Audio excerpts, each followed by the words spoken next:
El cadete Marcus Davis sintió el dolor atravesar su pecho como una lanza de fuego. La garra de la criatura había perforado su armadura y rasgado su carne hasta el hueso. Sangre tibia corrió por su uniforme mientras miraba hacia abajo, viendo el agujero que debería haberlo matado instantáneamente.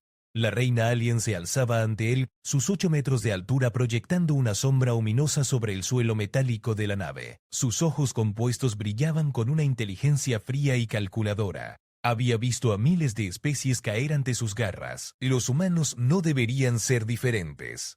Pero Marcus siguió de pie. La criatura inclinó su cabeza quitinosa observando con curiosidad genuina. El humano debería estar en el suelo, agonizando, muriendo. En cambio dio un paso adelante, luego otro. Sus botas resonaron contra el metal con determinación inquebrantable. Imposible, murmuró la reina en su idioma gutural, que los traductores universales convirtieron en palabras comprensibles. Marcus escupió sangre y sonrió. Aún no has conocido a la humanidad. La estación espacial Omega 7 temblaba bajo el asalto alien.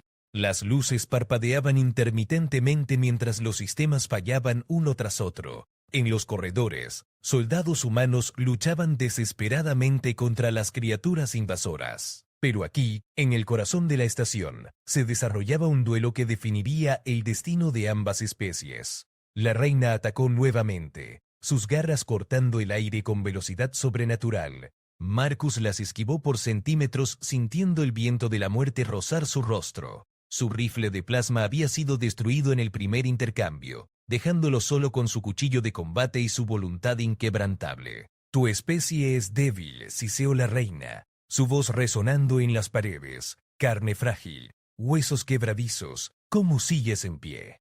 Marcus se limpió la sangre de la boca con el dorso de su mano. Porque tenemos algo que tu especie nunca entenderá. La criatura rugió, frustrada por la resistencia inexplicable. Había conquistado mundos enteros, exterminado civilizaciones milenarias. Los humanos eran una especie joven apenas emergiendo de su sistema solar primitivo. No tenían la tecnología, la evolución o la experiencia para enfrentarse a su imperio. Sin embargo, este cadete de segunda clase continuaba desafiando las leyes de la biología. Marcus sintió que sus fuerzas se desvanecían. La herida en su pecho bombeaba sangre con cada latido de su corazón. Sus piernas temblaban, su visión se nublaba. Médicamente, debería haber muerto hace 5 minutos, pero algo más profundo que la medicina lo mantenía en movimiento. Pensó en la tierra, en los verdes campos de su hogar en Kansas. Recordó la promesa que le hizo a su hermana menor antes de partir hacia las estrellas. Visualizó los rostros de sus compañeros caídos en las batallas anteriores, cada uno sacrificándose para que la humanidad pudiera sobrevivir. La reina alien estudiaba al humano herido con fascinación científica. En sus 1000 años de vida había presenciado actos de valentía, desesperación y locura. Pero esto era diferente. El cadete no luchaba por gloria o venganza. Había algo más primitivo, más fundamental, impulsándolo. Marcus alzó su cuchillo, la hoja brillando bajo las luces intermitentes. Ven entonces, murmuró su voz apenas un susurro. Terminemos esto. Parte 2. La reina alien lanzó otro ataque, esta vez con más cautela. Sus instintos le advertían que este humano representaba algo nuevo, algo peligroso que no había encontrado antes en sus conquistas galácticas. Marcus desvió el golpe con movimientos que desafiaban su estado herido. Cada paso le costaba un esfuerzo sobrehumano, pero continuaba moviéndose con precisión militar. La sangre que goteaba de su pecho había formado un charco a sus pies, evidencia visible de que debería haber colapsado hace tiempo. Explícame esto, demandó la reina deteniéndose momentáneamente. Tus signos vitales indican muerte inminente. Tu pérdida sanguínea es crítica, sin embargo te mantienes combativo. Marcus respiró con dificultad. Cada inhalación era un desafío. Mi instructor de combate solía decir algo, murmuró, ajustando su agarre en el cuchillo. Decía que los humanos somos demasiado tercos para morir cuando se supone que debemos hacerlo. La criatura emitió un sonido que podría interpretarse como risa si las criaturas de su especie fueran capaces de tal emoción. Terquedad primitiva no puede superar las leyes biológicas fundamentales. Observa y aprende. En los corredores circundantes la batalla continuaba. El comandante Rodríguez dirigía a los supervivientes hacia los pods de escape, mientras que la ingeniera Lisa Wong trabajaba febrilmente para restaurar los escudos defensivos. Todos sabían que su supervivencia dependía de lo que ocurriera en esa habitación central. La reina había venido personalmente para esta conquista, intrigada por los reportes de resistencia humana excepcional. Otras especies se rendían después de las primeras demostraciones de poder alien. Los humanos, incomprensiblemente, luchaban más fieramente cuando enfrentaban odds imposibles. Marcus sintió que sus rodillas amenazaban con ceder. La pérdida de sangre nublaba su visión, convirtiendo el mundo en manchas de color y luz. Pero en su mente podía escuchar voces familiares alentándolo. Su padre, veterano de la guerra de Titán. Su mentor en la academia, el sargento Johnson. Compañeros caídos cuyos sacrificios no podían ser en vano. Tu especie será exterminada, declaró la reina preparándose para el golpe. Somos superiores en todos los aspectos mensurables. Entonces no estás midiendo lo correcto. Marcus lanzó su cuchillo con la precisión de años de entrenamiento. La hoja atravesó el aire, dirigiéndose hacia el único punto vulnerable que había identificado en la anatomía de la criatura. La reina lo desvió fácilmente, pero el movimiento la dejó momentáneamente expuesta. Fue suficiente. Marcus se arrojó hacia adelante ignorando el dolor que atravesaba su cuerpo como electricidad. Sus manos desnudas se dirigieron hacia los controles de emergencia de la estación, ubicados estratégicamente detrás de la posición de la reina. No, rugió la criatura comprendiendo demasiado tarde la verdadera estrategia del humano. Los dedos ensangrentados de Marcus encontraron los controles. Con su último aliento consciente, activó la secuencia de autodestrucción de emergencia.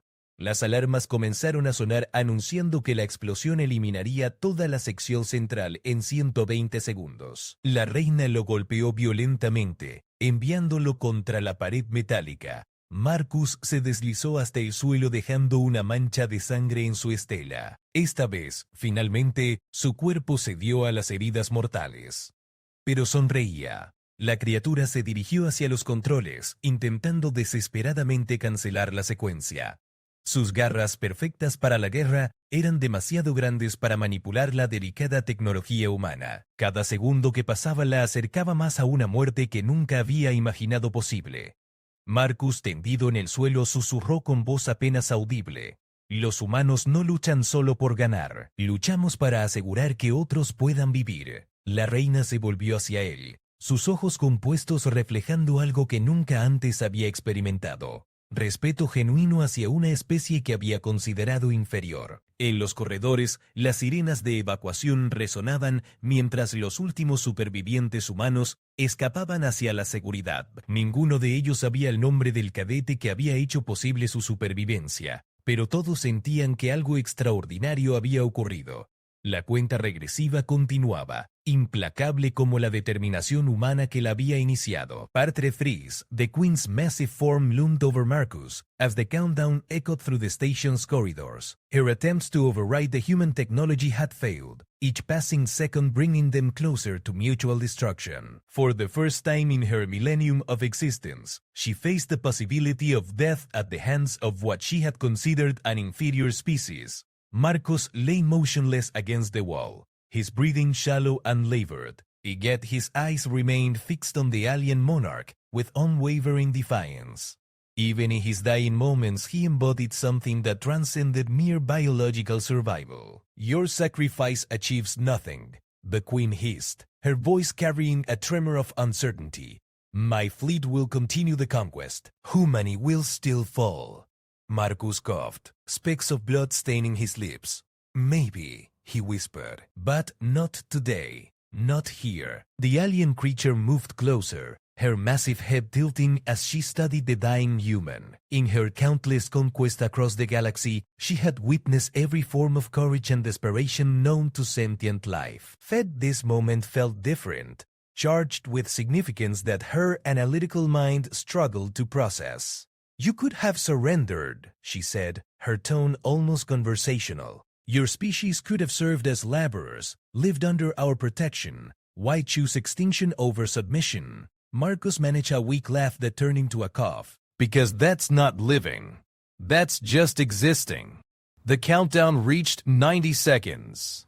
Emergency lighting bathed the chamber in red, casting grotesque shadows that danced across the metallic surfaces. Somewhere in the distance, the last evacuation pods were launching, carrying the surviving humans to safety among the stars.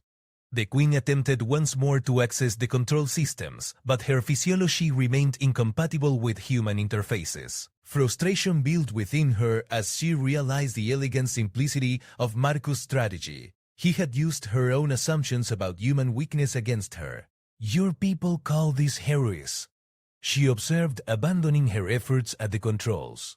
"We call it waste of resources." "That's why you'll never understand us," Marcus replied, his voice growing fainter. "Eros aren't made by success or failure. They're made by choosing to act when action costs everything." The alien monarch settled into a crouch beside the dying human, her predatory instincts momentarily set aside by genuine curiosity. In her empire's vast databases, humanity occupied a minor footnote, a young species barely capable of interplanetary travel, lacking the advanced technology and evolutionary advantages of her subjects. "Explain this phenomenon," she commanded.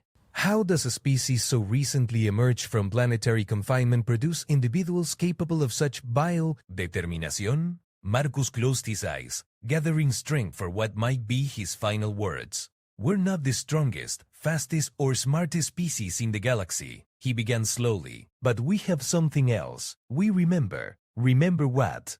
Every story our ancestors told around fires. Every generation that sacrificed for the next. Every person who stood up when standing up meant dying."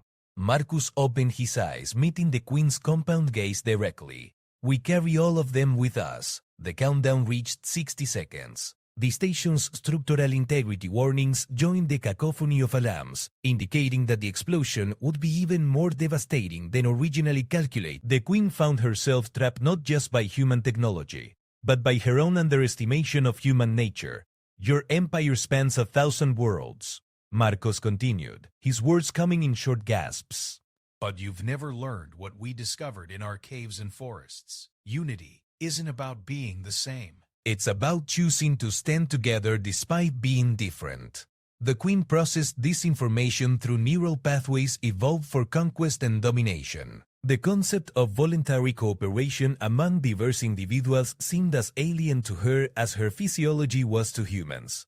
Yet she could not deny its effectiveness. This single human had accomplished what entire fleets had failed to achieve. "If I survive this," she said slowly, "I will study your species more carefully." Marcus smiled, an expression that somehow retained the warmth despite the coldness creeping through his body. "You won't survive this." Neither will I, but that's okay. "How is mutual destruction acceptable? Because it means my people get another chance. And when humans get chances, we make the most of them." The countdown reached 30 seconds.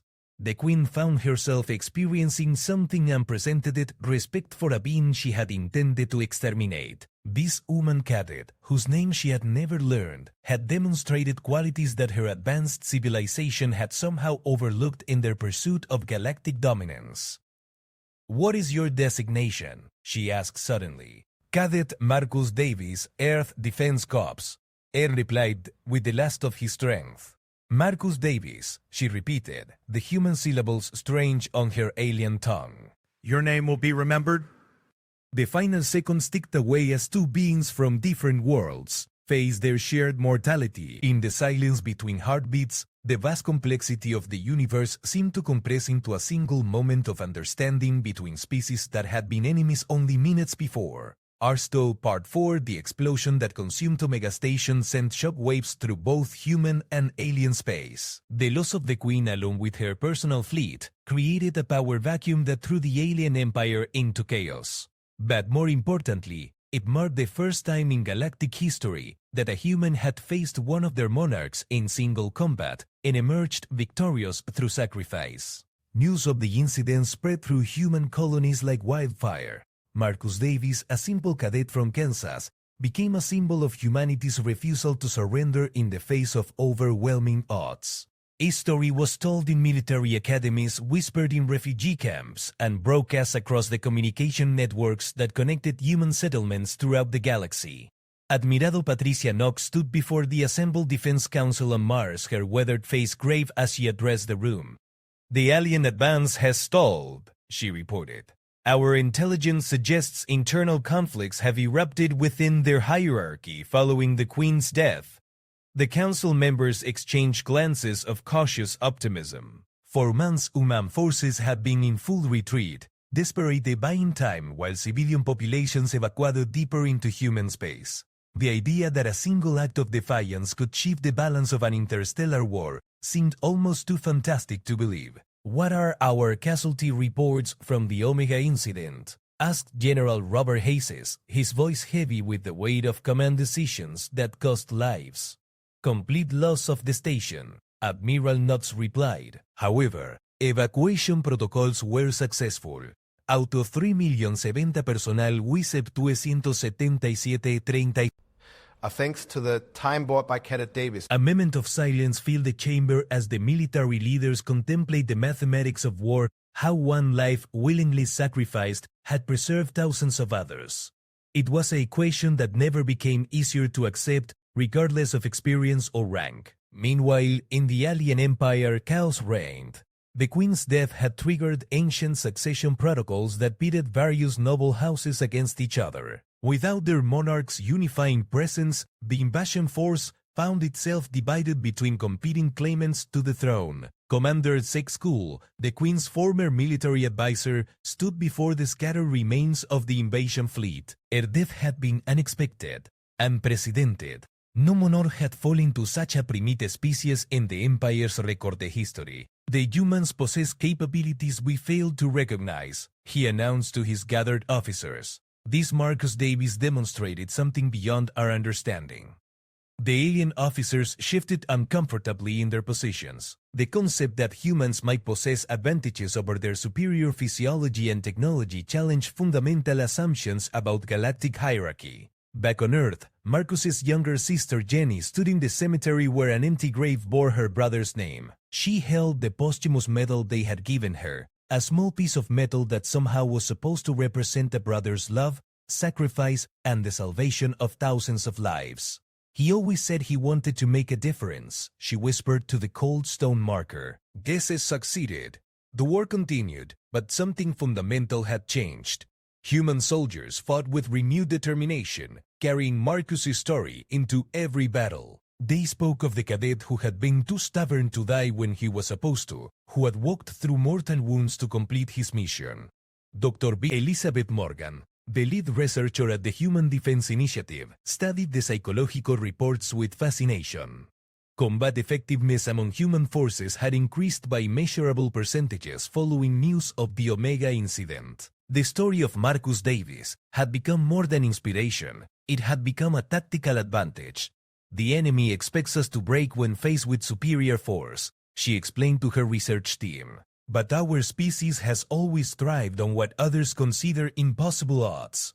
We're not trying to match their physical capabilities. We're leveraging our psychological ones." In the refugee camps scattered across human space, children who had never seen Earth listened to stories of the cadet who faced a monster and refused to fall.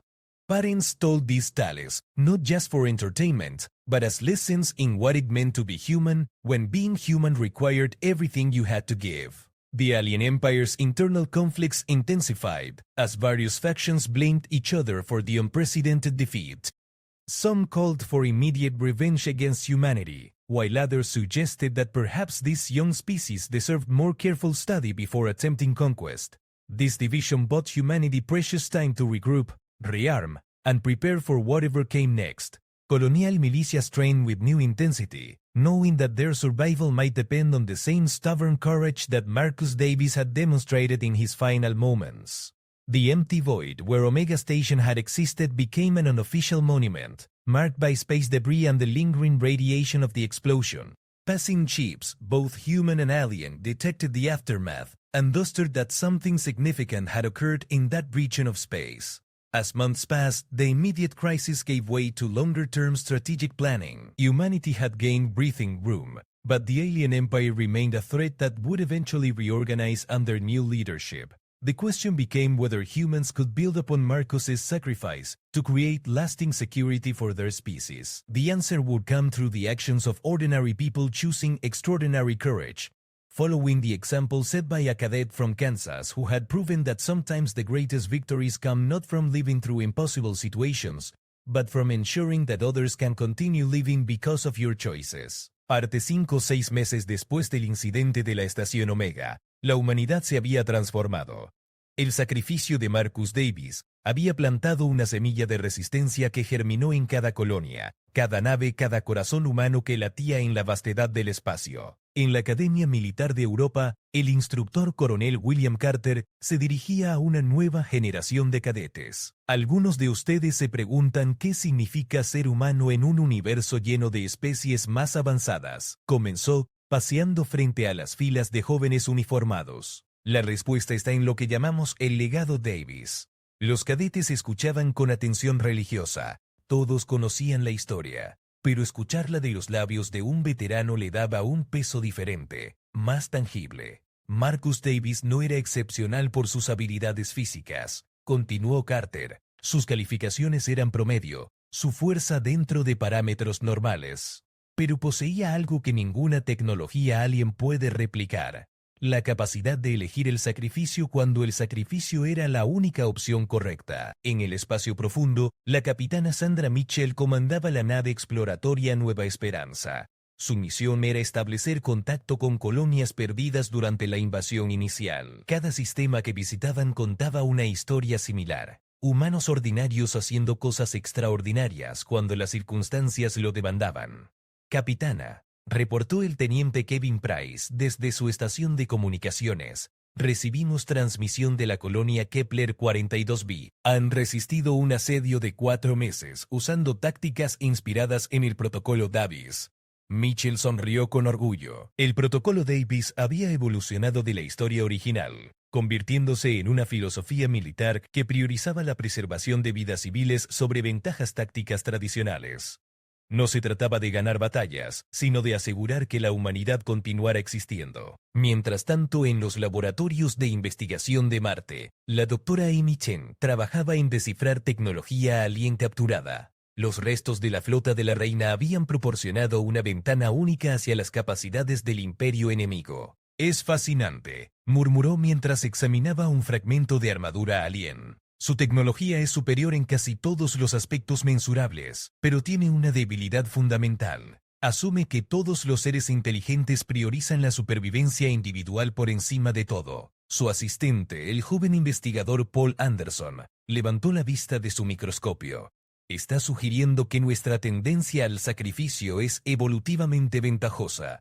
Más que eso, respondió Chen, estoy sugiriendo que es nuestra arma secreta. Los aliens no pueden predecir nuestro comportamiento porque opera bajo parámetros que su lógica no contempla. En las colonias fronterizas, la vida había adquirido un ritmo diferente. Los colonos sabían que la guerra no había terminado, solo había pausado mientras el imperio alien resolvía sus conflictos internos. Pero, en lugar de desesperanza, había determinación. La granjera Rosa Martínez trabajaba en los campos de trigo de Nueva Kansas. El mundo que Marcus Davis había llamado hogar antes de unirse al servicio militar. Cada surco que araba, cada semilla que plantaba, representaba un acto de fe en el futuro de la humanidad. Mi hijo me pregunta por qué seguimos plantando cuando podríamos ser atacados en cualquier momento. Le confió a su vecina, Elena Brooks. Le digo que plantamos porque Marcus Davis nos dio tiempo para hacerlo. En los astilleros orbitales de Júpiter, miles de trabajadores construían naves de guerra con tecnología híbrida, que combinaba ingeniería humana con elementos alien capturados. Cada soldadura, cada circuito integrado llevaba consigo la promesa de estar preparados para la próxima fase del conflicto. El ingeniero jefe Diego Morales supervisaba la construcción del nuevo acorazado que llevaría el nombre de Marcus Davis. La nave incorporaba lecciones aprendidas del sacrificio del cadete.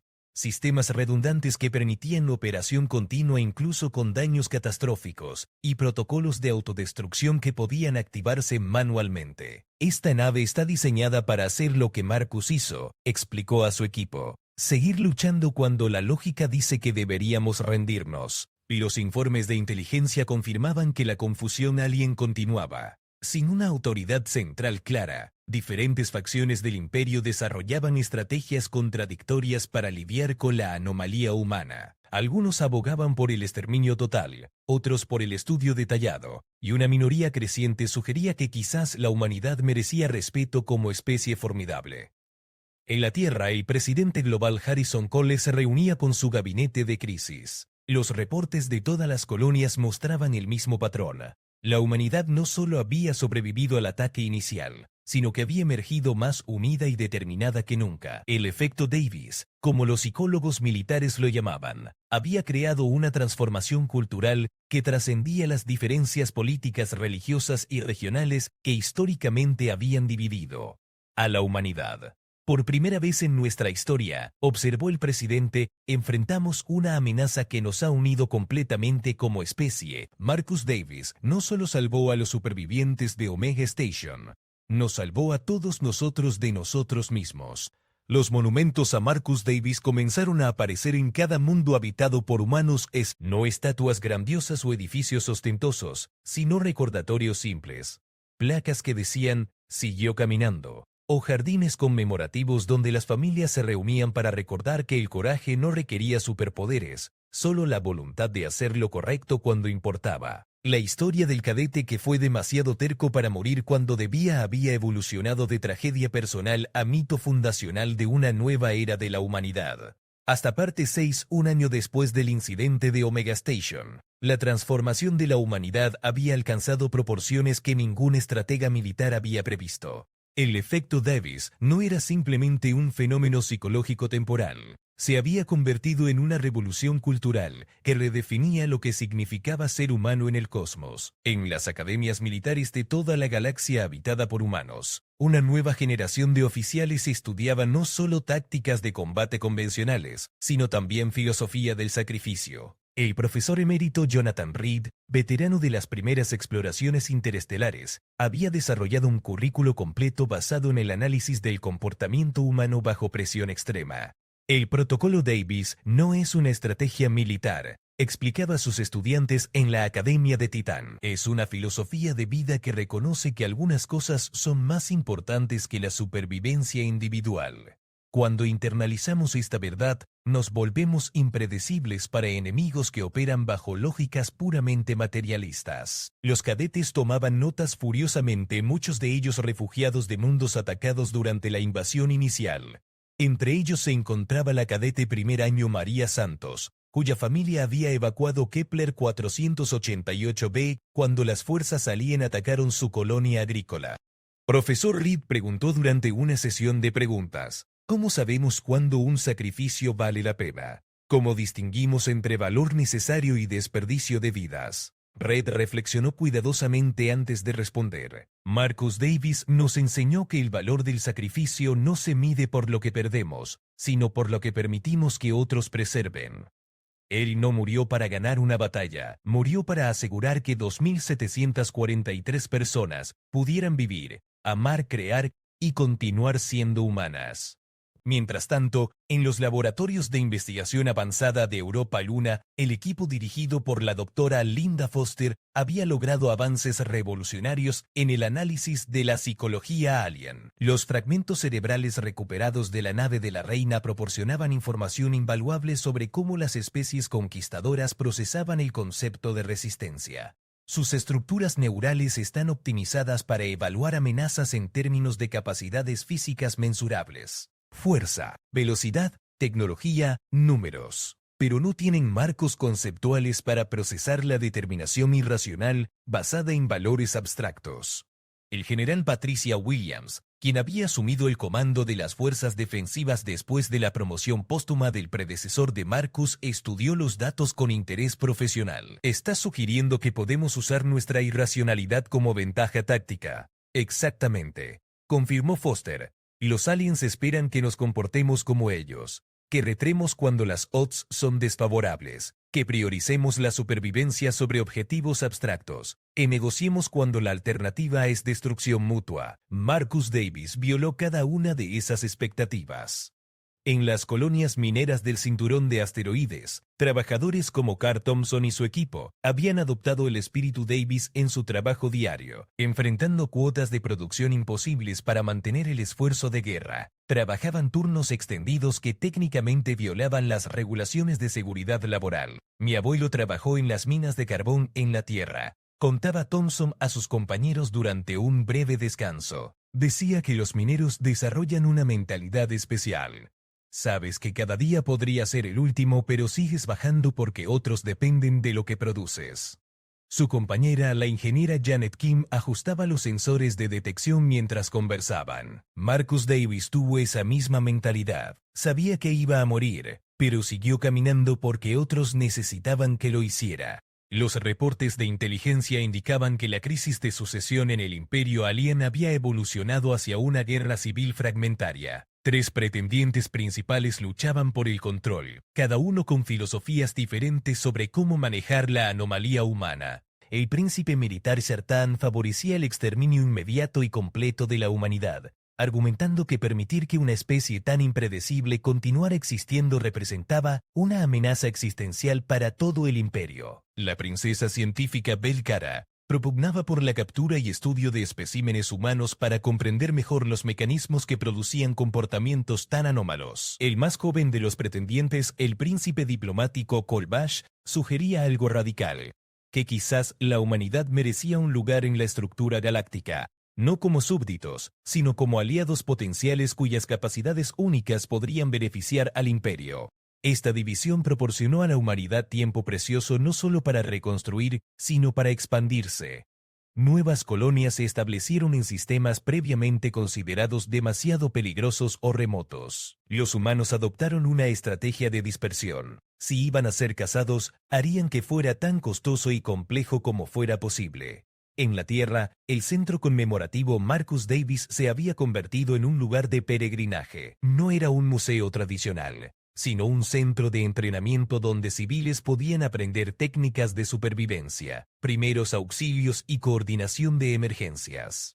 La filosofía era simple: cada humano debía estar preparado para hacer la diferencia cuando importara. La hermana de Marcus, Jenny, ahora trabajaba como coordinadora del centro.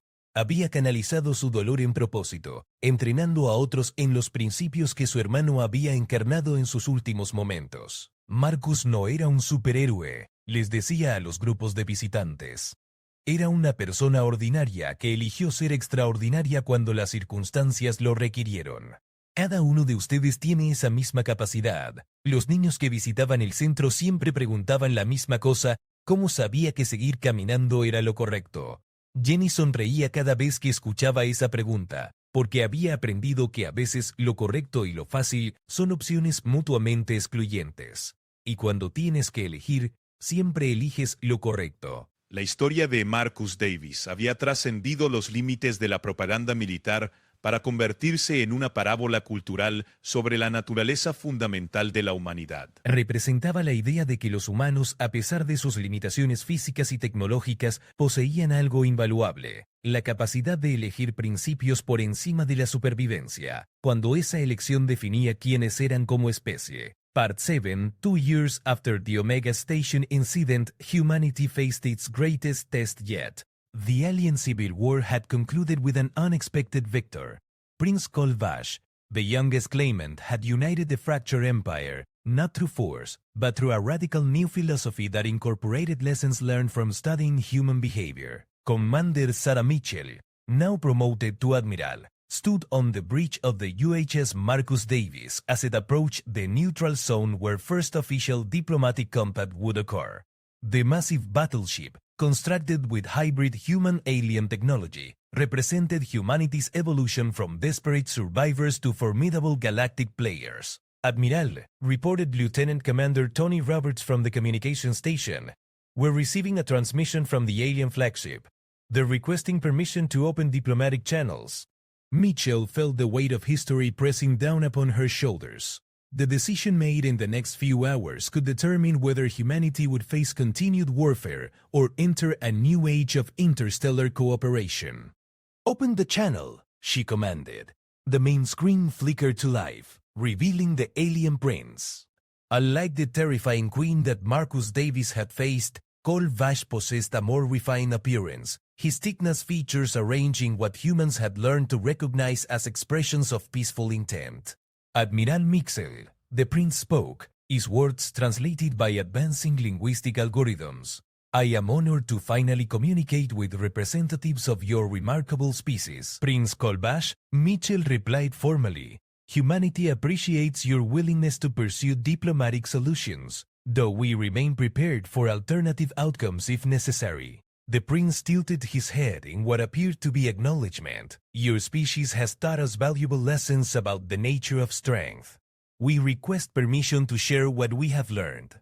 In the months following his consolidation of power, Colvash had implemented revolutionary changes throughout the alien empire. The traditional hierarchy based purely on physical dominance had been supplemented with councils that valued intellectual and moral contributions. The concept of voluntary sacrifice for greater good, once completely foreign to alien thinking, had been studied and gradually incorporated into their social structures. The individual you knew as Marcus Davis, the prince continued, became a subject of intensive study throughout our empire, not as a specimen, but as an example of capabilities we had failed to recognize in ourselves. Admiral Mitchell maintained her professional composure, but internally felt a surge of pride for the cadet, whose sacrifice had achieved something no military strategy could have accomplished. Marcus had not only saved thousands of human lives, he had fundamentally altered the trajectory of galactic civilization. What exactly are you proposing? Mitchell asked directly. An alliance. Colbash replied without hesitation. Your species possesses qualities that complement our technological and organizational capabilities. Together we could establish a galactic order based on cooperation rather than domination. The proposal sent shockwaves through human command structures. Years of preparation for continued warfare suddenly gave way to possibilities that few had dared imagine. Yet caution remained paramount. Humanity had learned that survival required constant vigilance. Dr. Elena Rodriguez, the chief xenopsychologist aboard the Marcus Davis, had spent months analyzing alien behavioral patterns captured during various encounters. Her assessment of Prince Colvash's sincerity would prove crucial to humanity's response. His narrow patterns suggest genuine conviction, she reported privately to Admiral Mitchell. However, we must remember that his species has evolved sophisticated deception capabilities. I recommend proceeding with verification protocols. Meanwhile on Earth, President Harrison Cole convened an emergency session of the Global Defense Council. Representatives from every human colony participated via quantum communication links, each bringing perspectives shaped by their experiences during the invasion and subsequent recovery. We stand at a crossroads, the president announced to the assembled leaders. The choice we make will echo through centuries. We can continue preparing for war, or we can explore the possibility of peace. General Patricia Williams, now serving as chairman of the Joint Chiefs, presented the military perspective. Our forces are stronger than ever, but we remain significantly outnumbered. If this diplomatic overture is genuine, it could provide security that pure military strength cannot guarantee. Colonial Governor Lisa Chen from New Singapore raised concerns that reflected widespread civilian sentiments. How do we trust a species that attempted our extermination just 2 years ago? The debate continued for hours but ultimately returned to a single question. What would Marcus Davis have done? Jenny Davis, now serving as director of the Marcus Davis Memorial Foundation, was invited to address the council. Her brother's sacrifice had given her a unique moral authority in discussions about humanity's future. My brother didn't fight because he wanted to destroy aliens, she said quietly. He fought because he wanted humans to survive and thrive. If there's a path to that goal that doesn't require continued bloodshed, I believe he would have taken it. Aboard the Marcus Davis, Admiral Mitchell prepared to deliver humanity's response. The weight of representing an entire species in such a momentous decision was unlike any pressure she had ever experienced. Yet she found strength in remembering the example set by a young cadet who had faced impossible circumstances with unwavering determination. Prince Colbash, she announced formally. Humanity is willing to explore diplomatic solutions. However, Any agreement must include absolute guarantees of human autonomy and security. The prince's compound eyes flickered with what humans had learned to recognize as satisfaction. Agreed. We propose a gradual integration process, beginning with joint scientific expeditions and limited trade agreements. Trust must be earned through actions, not words. As negotiations began in earnest, both species discovered that the lessons learned from Marcus Davis extended far beyond military applications. The cadet's example of choosing sacrifice over surrender had demonstrated that true strength came not from dominating others, but from maintaining principles under extreme pressure. The alien empire, forced to confront the limitations of their purely hierarchical worldview, had evolved into something unprecedented in galactic history. A civilization that valued moral courage alongside physical capability. Humanity, meanwhile, had discovered that their supposed weaknesses, emotional decision-making, irrational loyalty, willingness to sacrifice for abstract principles, were actually unique strengths that could reshape interstellar relations. The final agreement, signed 6 months later, established the Galactico-Poetical Alliance. Unlike traditional empire structures based on conquest and submission, the GCA operated on principles of mutual benefit and voluntary participation. Member species contributed their unique capabilities to collective projects while maintaining their cultural autonomy. Marcus Davis had achieved something that no military strategist had thought possible. He had turned humanity's greatest vulnerability into its greatest strength, transforming a desperate last stand into the foundation for a new galactic civilization. The memorial plaque installed at the former site of Omega Station bore a simple inscription: "I kept walking so others could run toward tomorrow." In classrooms across human space and beyond, children of multiple species learned about the cadet from Kansas, who had been too stubborn to die when death was expected, whose final steps had carried 2 civilizations to a future neither could have achieved alone.